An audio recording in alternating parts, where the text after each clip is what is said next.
Hello everyone, कैसे हैं आप लोग। आशा करता हूँ आप सभी बढ़िया होंगे, स्वस्थ होंगे। तो सबसे पहले आप सभी को हैप्पी दिवाली, क्योंकि कल ही दिवाली बीता है। तो नेक्स्ट डे मैं वीडियो बना रहा हूँ और आप ध्यान से सुनिएगा।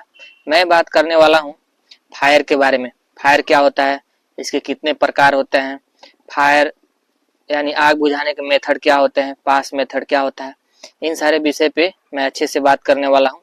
डिटेल्स में बात करने वाला हूँ। तो कोई भी टॉपिक आप मिस मत कीजिएगा, अच्छे से सुनिएगा और ध्यान से सुनिएगा।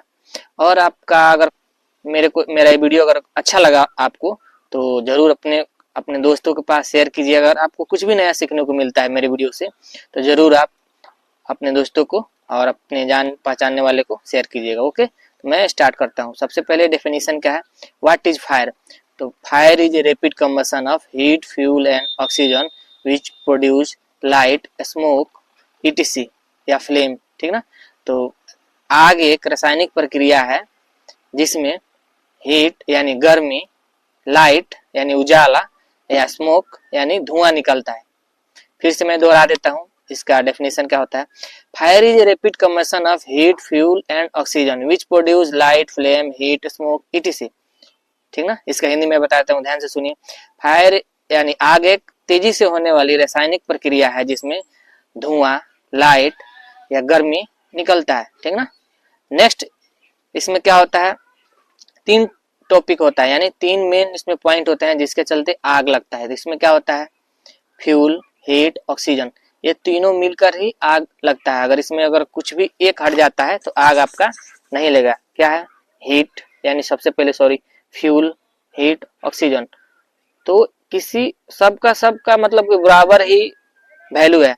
अगर मान लीजिए आपके पास फ्यूल है, हीट नहीं है, कहीं से आग नहीं लगा, उसको गर्माहट नहीं मिली तो आग नहीं लगा। ऑक्सीजन ऑक्सीजन अगर आपको नहीं मिलता है तो आग नहीं लगेगा। तो फ्यूल अगर है, हीट है, ऑक्सीजन नहीं मिल रहा है तो आग लगेगा नहीं। तो तीनों ही इंपॉर्टेंट है आग लगने के लिए। ठीक है। नेक्स्ट मैं बात करता हूँ टाइप्स ऑफ फायर एक्सटिंग्विशर, यानी अगर आग कहीं लग जाता है तो आग बुझाने के क्या मेथड है, क्या फायर एक्सटिंग्विशर यूज होता है, तो मैं आपको बताता हूँ। ठीक ना। उससे पहले टाइप्स ऑफ फायर आप समझ लीजिए। मैं आपको टाइप्स ऑफ फायर का बता देता हूँ। तो देखिए, अभी कुछ चेंजेज हुआ है जो मैं इसके बताने के दौरान मैं आपको बता दूंगा। फायर के क्लास में कुछ चेंज हुआ है, और चेंजिंग ये है, क्लास बी और सी, क्लास बी में लिक्विड और सी में गैस होता था। अभी अभी क्या हो गया है, क्लास बी में ही लिक्विड और गैस को एक में ही कर दिया गया है। यानी NFPA, national fire protection association के तहत इसको देखा जाता है। इसके अंडर में आता है फायर का जितना भी काम होता है, डिपार्टमेंट होता है।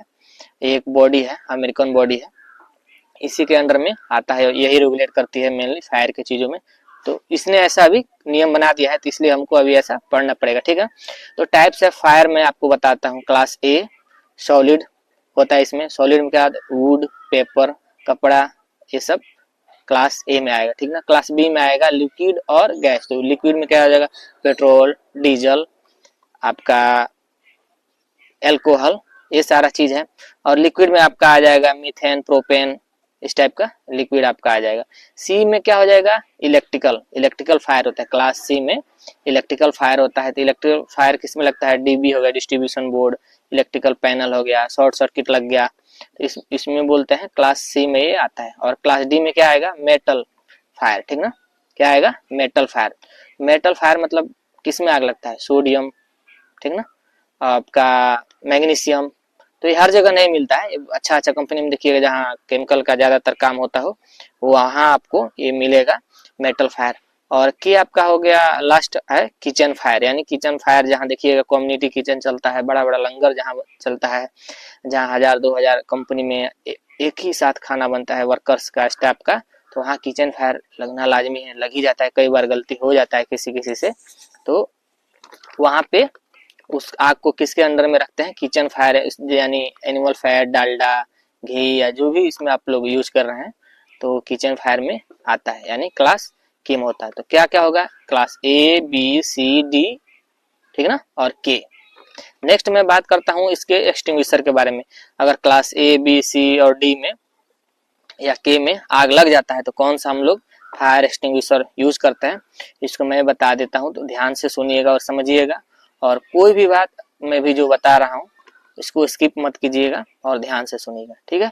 एक्सटिंग्विशर यूज्ड इन फायर, यानी फायर में जो भी एक्सटिंग्विशर यूज होता है उसको मैं डिस्कस करने वाला, ध्यान से सुनिए। क्लास ए में क्या होगा, वाटर यूज होता है, लेकिन और इसका लेवल क्या होता है, रेड लगता है, ठीक ना। तो अभी वाटर क्या है ना कि कंपनी में बहुत सारा वाटर मिल जाता है, यानी फायर हाइड्रेंट वगैरह लग गया है तो आपका इसका एक्सटिंग्विशर देखिएगा बहुत कम आता है, ना के बराबर आता है। तो फायर एक्सटिंग्विशर, फायर हाइड्रेंट मतलब मिल जाते हैं, तो इसका यूज कम ही है। फायर हाइड्रेंट वगैरह सही काम चल जाता है क्लास ए के लिए, यानी सॉलिड मटेरियल में कहीं आग लगता है तो इसको यूज करते हैं। क्लास बी में क्या है, फोम आता है, ठीक ना। और क्लास सी में CO2 यूज करते हैं। सी में आपका इलेक्ट्रिकल फायर होता है तो इसमें CO2 यूज करते हैं, इसमें ब्लैक लेवल लगा होता है। क्लास बी में क्या होता है, लिक्विड और गैस है तो इसमें CO2 और फोम हम लोग यूज करते हैं। और क्लास डी यानी मेटल है, मेटल में हम लोग क्या यूज करते हैं, DCP। और एक इसमें मेन है, DCP में अगर मेटल में आग लगता है तो क्लास डी टाइप हम लोग DCP में ही क्लास एक आता है, तो DCP में हम लोग क्या यूज करते हैं, क्लास डी टाइप NaCl जो होता है उसमें, और NaCl या क्या बोलते हैं ग्रेफाइट कॉपर या सोडियम कार्बोनेट होता है इसमें DCP में, उसको हम लोग यूज करते हैं। यानी मेटल में अगर आग लगता है तो हम लोग DCP यूज करते हैं, लेकिन DCP में भी एक कैटेगरी है, क्लास डी टाइप जो होता है वो DCP में, उसमें NaCl होता है या ग्रेफाइट कॉपर होता है या सोडियम कार्बोनेट होता है, उसको हम लोग यूज करते हैं अगर मेटल में आग लगता है तो। और लास्ट आपका है के, ठीक ना। क्लास के में आपका यूज होता है वेट केमिकल लेवल क्या लगा होता है, येलो। तो एक बार आपको दोहरा देता हूँ, क्लास ए में वाटर रेड लेवल होता है, क्लास बी में फोम CO2 यूज होता है, और फोम होता है मैं बताएं आपको। और क्लास सी में आपका CO2 यूज होता है जो ब्लैक लेवल होता है, डी में DCP ब्लू लेवल होता है, और वेट केमिकल का येलो लेवल होता है। आशा करता हूँ आपको ये सारा चीज समझ में आ गया होगा। फिर मैं बात करता हूँ बी, आपको बताया ही मैं, क्रीम कलर का इस पे लेवल लगा होता है, थोड़ा मैं बहुत दिनों के बाद। तो अब मैं बात करूंगा फायर ट्रायंगल और फायर टेट्राहेड्रॉन के बारे में। फायर ट्रायंगल क्या होता है, फायर टेट्राहेड्रॉन क्या होता है।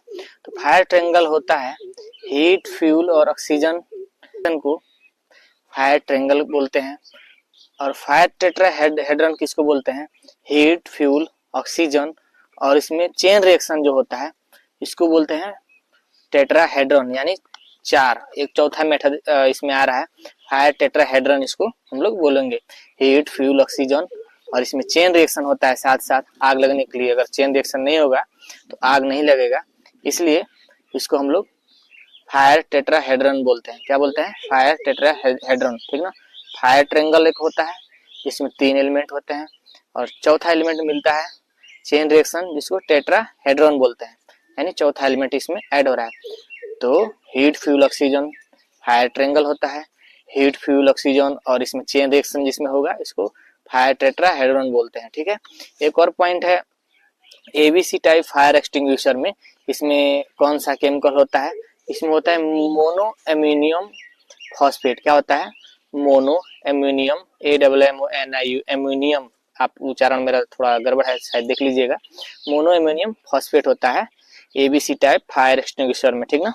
इसको ध्यान रखिएगा और आपको बताने वाला हूँ फायर का बुझाने का तरीका क्या है, मेथड क्या होता है, यानी एक्सटिंग्विशिंग ऑफ फायर, आग बुझाने का तरीका किस किस मेथड से हम लोग आग बुझाते हैं, ठीक ना।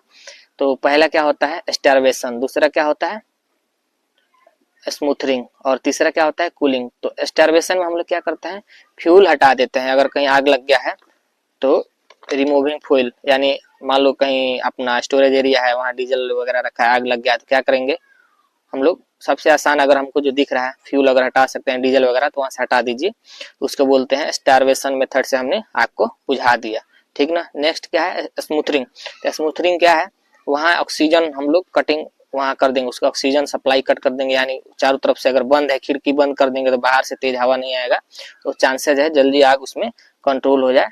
और फोम का हम लोग वहां पे अगर छिड़काव कर देते हैं तो जल्दी बुझ जाएगा वो आपका ऑक्सीजन सप्लाई कट कर देता है, ठीक ना। तो स्मूथरिंग बोलेंगे इसको, ठीक ना। और नेक्स्ट पॉइंट है कूलिंग। कूलिंग में क्या होता है, रिमूविंग हीट। तो हीट हमको लोग किससे हटाएंगे, पानी से ऑब्वियसली, या फोम से भी, वो भी हीट को कम करता है थोड़ा सा। तो सबसे ज्यादा कारीगर होता है इसमें पानी। तो आग बुझाने का 3 तरीका क्या है, स्टार्वेशन, स्मूथरिंग और कूलिंग। ये आपका 3 मेथड है, इसको ध्यान में रखिएगा, ठीक ना। अब एक आता है फायर एक्सटिंग्विशर यूज करने का तरीका क्या है। इसमें तरीका है पास मेथड, PASS। पी मतलब पुल द पिन, ए मतलब M the base of fire, PA। First S मतलब स्क्वीज द लीवर, यानी लीवर जो दबाइएगा नीचे हैंडल में, जो एक नीचे वाला ऑप्शन एरिया होता है उसको लीवर बोलते हैं। Pull the pin, aim the base of fire, आग के निचले हिस्से में आपको एम करना है, एकदम निशाना लगाना है। स्क्वीज द लीवर, लीवर दबाना है। और लास्ट एस का मतलब है swipe from side to side, ऐसे ऐसे आपको उसको घुमाना है तो आग बुझ जाएगा। और उल्टा डायरेक्शन से आपको आग बुझाना पड़ता है। जैसे आपका पश्चिम से पूरब की तरफ हवा आ रहा है तो आप पूरब में ना होकर के पश्चिम में रहिए कि आपकी तरफ आग का जो लपेटा है, आप आग का जो हीट है वो आपकी तरफ ना आए और आप भी सुरक्षित रहें और अच्छे से आग को बुझा जाए। आशा करता हूँ आपको ये मेरा वीडियो अच्छा लगा होगा। अगर आपको अच्छा लगा हो तो लाइक एक प्यारा सा कर दीजिए, कमेंट, और अपने दोस्तों को शेयर कर दीजिएगा। इसमें कुछ पॉइंट है अभी छूटा हुआ है, वीडियो लंबा हो जाएगा, इसलिए मैं फिर नेक्स्ट टॉपिक लाऊंगा फायर से रिलेटेड और आपको एकदम अच्छे तरीके से समझाऊंगा, ठीक है। एक मेरा रिक्वेस्ट है, अगर आपने इस वीडियो से कुछ भी अच्छा सीखा है, कुछ नया सीखा है, तो जरूर इस वीडियो को लाइक, शेयर और सब्सक्राइब कर दीजिएगा, ठीक है। Thank you.